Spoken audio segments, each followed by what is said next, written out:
नांदेड जिल्ह्यामध्ये राष्ट्रवादी काँग्रेस आपल्या नेतृत्वाखाली प्रबळ होत आहे आणि या ठिकाणी भाजपला पूर्ण जागेवर उमेदवार मिळाले नाहीत। अशोक चव्हाण देखील या ठिकाणी आले। नाही, अशोक चव्हाण कुठे जातात ते मला माहिती नाही, पण अशोक चव्हाण जिथे जिथे गेले तिथे कुठेच उमेदवार मिळाले नाही।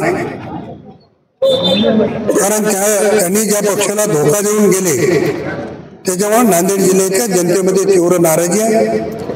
त्यांना लोह्यात उमेदवार नाही, कंधारमध्ये उमेदवार नाही, देगलूरमध्ये उमेदवार नाही, बेलोलीत चिन्हच नाही आणि हिमायतनगरमध्ये ही अवस्था आहे। भोकरमध्ये ते स्वतःचा गड समजतात, तिथे पण पूर्ण उमेदवार उभे करू शकले नाही। हे त्यांचं कर्तव्य आहे। 2 तारखेच्या नंतर निकालातून स्पष्ट पॅटर्न कुठेतरी म्हणजे हे होत आहे, एका पक्षात म्हणजे मुलगी आणि दुसऱ्या पक्षात बाप असा अनेक पक्षात आहे। अशोक चव्हाणांनी मला सल्ला देण्यापेक्षा नारायण राणे साहेबांना सल्ला द्यावा, मला सल्ला देण्यापेक्षा रावसाहेब दानवे साहेबांना सल्ला द्यावा। त्याच्यामुळे त्यांना तिकडे कोणीच बोलू देत नाही।